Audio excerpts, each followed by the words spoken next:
Dear friends, आज का विषय है किनशिप टर्म्स, नातेदारी संज्ञाएं।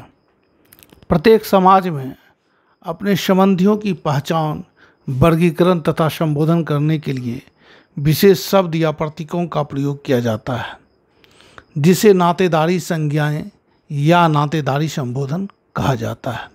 इस प्रकार से नातेदारी संबोधन का तात्पर्य ऐसे संबोधन से है जिनका प्रयोग अलग अलग तरह के संबंधियों को पुकारने अथवा संबोधित करने के लिए किया जाता है।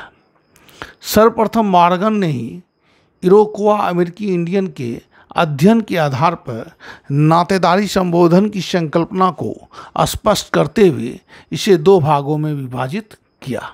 नंबर 1, वर्गीकृत नातेदारी संज्ञाएं, क्लासिफाइड किनशिप टर्म्स। वर्गीकृत नातेदारी संज्ञा के अंतर्गत अनेक रिश्तेदारों को एक ही वर्ग यानी श्रेणी के अंतर्गत मानकर उन सभी के लिए एक ही समान शब्द से संबोधित किया जाता है। अमेरिका के इराक्वा जनजाति में पिता के भाई, माता के भाई के लिए एक ही शब्द से संबोधित किया जाता है। इसी प्रकार से माँ की बहन, पिता की बहन, इन सभी के लिए भी एक समान शब्द का प्रयोग किया जाता है।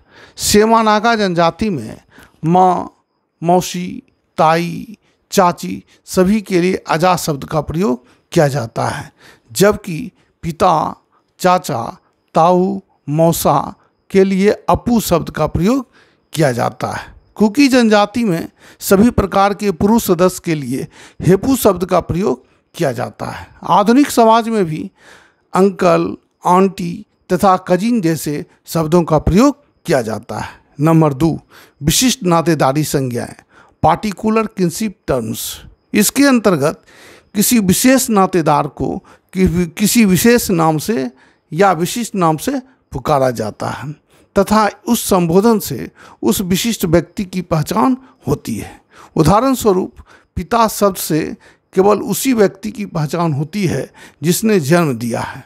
उसी प्रकार से हम पत्नी केवल उसे ही कह सकते हैं जिससे हमारा वैवाहिक संबंध स्थापित हुआ है।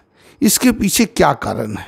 लोबी का मानना है कि जनजातीय समाज में शायद शब्द भंडार सीमित होने के कारण ही सभी प्रकार के संबंधियों के लिए अलग अलग नाम से संबोधित किया जाना संभव नहीं था।